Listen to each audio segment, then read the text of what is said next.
Hi అండి. ఈరోజు నేను పచ్చిరేలు ములక్కాడ వండుతున్నాను. ఇలా కలుపు కూరలు చాలా బాగుంటాయి కదండి. పచ్చిరేలు బీరకాయ కానీ, పచ్చిరేలు వంకాయ కానీ, పచ్చిరేలు ములక్కాడ కానీ చాలా బాగుంటాయి. మా అమ్మ వండేదని చిన్నప్పుడు ఇలాగా. నేనైతే ఈరోజు ఇలా వండుతున్నాను. ఇదిగో శుభ్రం చేసుకున్నాను. రేగులు ములక్కాయలు శుభ్రం చేసుకుని పక్కన పెట్టుకున్నాను. అలాగే ఉల్లిపాయ ముక్కలు బాగా ఎగనివ్వాలండి. బాగా గోల్డెన్ కలర్ వచ్చిన దాకా ఎగనివ్వండి. ఎగిన తర్వాత 4 పచ్చిమిరపకాయలు, అలాగే కొంచెం కరివేపాకు.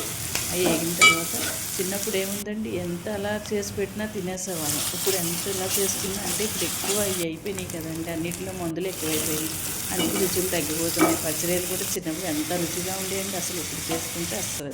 అలాగే కొంచెం వేగిన తర్వాత అండి అల్లం వెల్లుల్లిపాయ పేస్ట్ వేయండి. అది కూడా బాగా వేగిన తర్వాత అలా పచ్చిరేలు బాగా మగ్గిన తర్వాత ములక్కాడ ముక్కలు అవి కూడా బాగా మగ్గిన తర్వాత ఉప్పు, కారం, పసుపు, అలాగే మసాలా పొడి అండి. నేను ఇందులో ధనియాలు, జీలకర్ర, గసగసాలు అన్నీ వేసి కొట్టుకున్న మసాలా పొడి అండి. ఇది 1 స్పూన్ వేసుకున్నాను.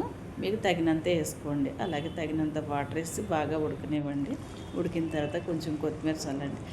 గుమగుమలాడిపోతుంది, ఇల్లంతా వాసన వస్తుంది. మసాలా ఎక్కువ వేసాం కదా. నచ్చితే లైక్ చేయండి, షేర్ చేయండి ప్లీజ్.